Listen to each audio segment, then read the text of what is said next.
আসসালামু আলাইকুম।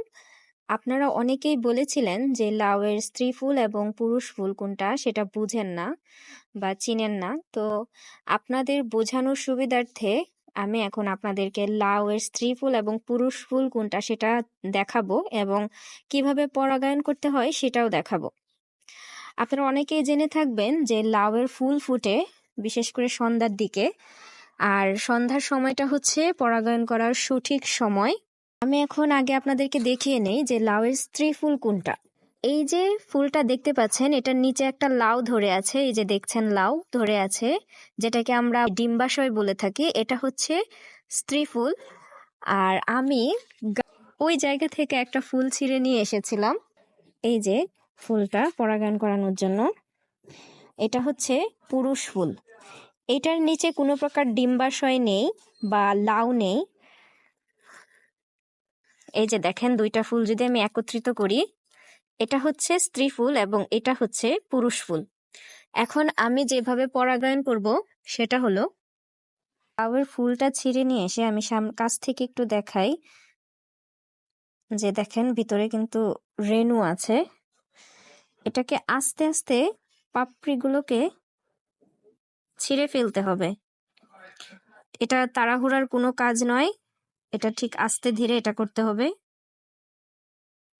এর পাপড়িগুলো এভাবে ছিঁড়ে ফেলতে হবে। এই যে দেখেন আমি এটা ছিঁড়ে ফেলেছি। এখন আমি যেটা করব, পরাগায়ন করাবো। এই যে আমার ফুলটা ফুটেছে খুব সুন্দরভাবে। আমি এটাকে এখন এটার উপরে এই রেণুটা এখানে ছুঁয়ে দিব, ভালোভাবে ছুঁয়ে দিব। আর আপনারা একটা পুরুষ ফুল দিয়ে দুইটা স্ত্রী ফুলের পরাগায়ন করাতে পারবেন।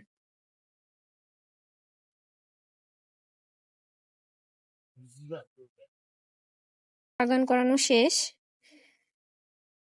যদি ভালোভাবে পরাগায়ন না হয় তাহলে লাউটা পুষ্ট হবে না, এমনকি লাউটা পচে যাবে কচি অবস্থায়। অনেকে বলে থাকেন যে কচি অবস্থায় লাউ পচে যাচ্ছে, এটা মূলত এই পরাগায়নের অভাবে হয়ে থাকে। আমি যেই পরাগায়নটা এখন করলাম সেটা হচ্ছে কৃত্রিম পরাগায়ন।